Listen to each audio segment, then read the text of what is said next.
Hi, I'm just some guy reading comics, and today I'm going to read my first comic. This is Detective Comics, issue number 431, the January 1973 issue. Written by Denny O'Neil, and it's part of the fantastic run he had with Batman. And here we have Batman standing over a dead body, yelling, "Stop! Nobody leaves this magazine till a murder is solved." And that's just a fantastic cover, really grabs your attention. So let's open it up and start reading. So yes, as I said, in the finest tradition of The Batman, a tale of chase and detection brought to you by Denny O'Neil, the writer, Irv Novick and Murphy Anderson are the artists, and Julie Schwartz is the editor. So that's Detective Comics volume 31, number 431, January 1973. Let's begin. The dread Batman, eerie and adventurous figure of the night, finds his vacation interrupted as death strikes in the midst of a group of merrymakers. For only he, the world's greatest detective, can hope to snare a living fiend and learn the dark reason why this murder has been censored. See millionaire Bruce Wayne taking his twilight ease at the poolside of Maidstone Manor, newest and most luxurious vacation resort of the wealthy, and maybe envy him. "Why'd you come down here, Wayne?" "Oh, you know, Erlich, old man, one gets weary of the city grind, and the crime rate in Gotham is absolutely fearful.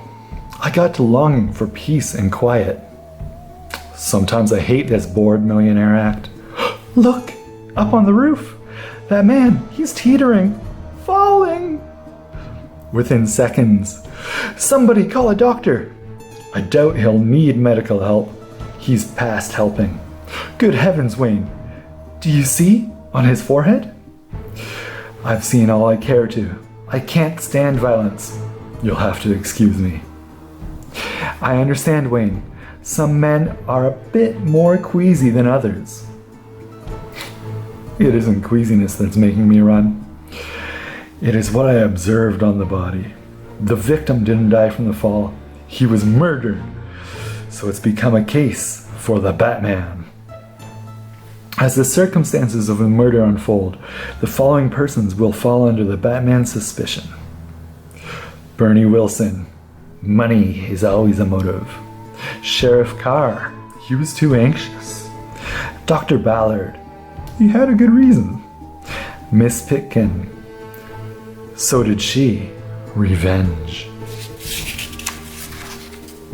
Then, on the roof, I spotted a tiny drop of blood behind the dead man's ear.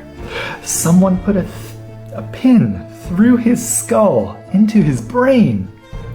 He must have fallen only moments later. The killer may still be around, and that may be him. You, stop!" Upon hearing the Batman's command, the stranger scuttles down a utility ladder on the side of the hotel building. I ask, just once, to stop. I detect a case of rampant guilty conscience. Innocent people don't flee, or kick, or attempt to split a Batman's skull with a silly lawn sprinkler. Bad try, mister. Very bad. I have a feeling you're not about to hang it up, though. Judging from the panic in your eyes, I'd say you want persuading. Care to correct me? No? In that case, consider yourself persuaded. Wow. Nice going, Batman. I saw the whole show, and you did fine. I assume you're the local law? Yep. Sheriff Al Carr is the handle. I happened to be in the neighborhood when I heard the fracas. Any idea who this sweetheart is? I don't even know the name of the victim yet. I can identify both of them. I'm Bernie Wilson. The dead man was my business partner, Mickey Ryan. And this specimen is his killer, Dr. Cheever Ballard. Used to operate a clinic in a town called Censor. Me and Ryan, we had him run out of the state. because we proved he was a quack. You framed me, Wilson. You wanted the land my offices were on. You were right, Batman. I do have a guilty conscience. I planned to murder that filthy Ryan. I saw him going to the roof. I fought with myself, and my evil part won. I followed, but before I got there, I saw you, and as you said, panicked. Likely story. You had motive, opportunity, heck, even the censored thing fits. I'm convinced. Let's go. Hold it, Sheriff. I'm convinced Dr. Ballard is telling the truth. Does the Batman know something we don't? Continued on second page following. The tropical sun's been beating down on that roof all day, that tar roof. In this heat, tar gets like flypaper, and it's impossible to touch it without some of it sticking. I was on the roof, and look, my boot soles are covered with black goo. I'm betting you'll find similar goo on the murder victim's shoes. A sure bet, since, as Wayne, I saw his shoes. But Dr. Ballard's footwear is perfectly clean. Therefore, he wasn't on the roof, and he couldn't have killed Ryan. In a pig's eye, you can shove your fancy detecting, Batman. I got me a suspect, and I'm taking him in. A wise move, Sheriff. Mind telling me why you and your late partner are here, Wilson? Vacation or what? No, we're thinking of buying the place. We came with Ryan's secretary to negotiate a deal. His secretary, huh? Can I speak to her? No reason why not. There she is. Oh, Miss Pitkin.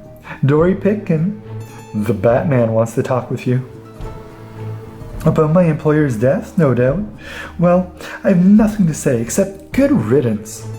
You didn't care for Mr. Ryan? He was filth. He ruined my father and my family's good name. He and Daddy were in the army together. He was Daddy's superior. There was a scandal, and the officials were given the wrong information. The truth was censored. Daddy was blamed by Ryan. He framed my father to protect himself. Then why work for him? All these years, I was hoping to find a way to get a confession from him. Now it's too late. He's dead, and my hopes will be buried with him. Stick around, Wilson. I may want to question you later. I've got no plans to leave. I like this joint. Continued on second page following. The night slides away as the Batman sits and ponders. A miserable case. Plenty of suspects. Wilson, for example. He had financial dealings with Ryan, and money is always motive for murder. Miss Pitkin and Dr. Ballard have revenge motives. And the sheriff. He was awfully eager to blame Ballard, almost as though he was anxious to stop my investigation before it got started. This censored on Ryan's forehead suggests a madman. Blam. What's that? A shot from the direction of the hotel. Wilson, what happened? I was looking through Ryan's stuff when Dory Pitkin came in. She swung something at me. I blinked. Next thing I know, I'm coming to on the floor, and Ryan's door is locked. I got a lump the size of a watermelon on the back of my head. You'll live. Whoever was on the receiving end of that gunshot I heard may not. Crash. Miss Pitkin. No good. She has a slug right through the right temple. Apparently a suicide, but only apparently. Like her boss, Miss Pitkin's been murdered. The killer was smart once, and then he began making a whole book full of mistakes. For openers, even Sheriff Carr will see this room's been ransacked. A woman bent on killing herself wouldn't stop to search her dead employer's belongings first.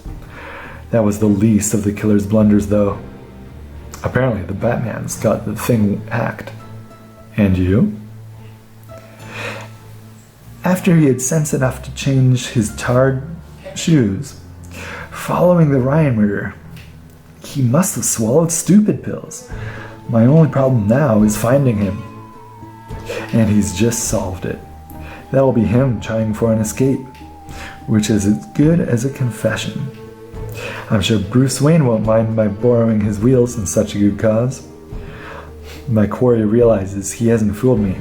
He's undoubtedly heading for the state line. For his sake, I hope he's a better auto racer than criminal. So many mistakes he made. For example, Dory Pitkin's watch was on her right wrist, meaning she was left-handed.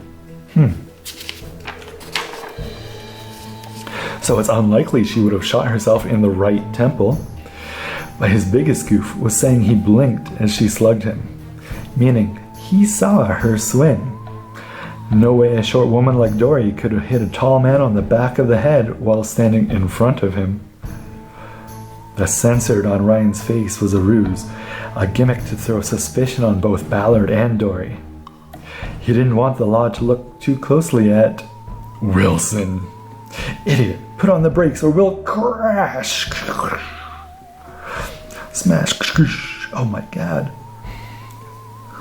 The censored stamp. Gunk. This censored rubber stamp is the last bit of evidence the authorities will need to send you away. It'll convince Sheriff Carr that you're as guilty as Dr. Ballard isn't. You're finished, Wilson. Or maybe finished isn't exactly the correct word. This sign is more apt. And the following morning, the papers in Wilson's briefcase show he was cheating Ryan. Ryan must have found out. That's why Wilson snuffed him. The secretary probably caught Wilson removing the papers, so she had to go. Wayne, leaving already? I certainly am. I'm going back to Gotham City. Resort life is entirely too exciting for me. The end. And so, that's it. That's the first story from this issue of Detective Comics. If you like what you hear, come check back tomorrow for another exciting reading from Detective Comics number 431, the January 1973 issue. Goodbye.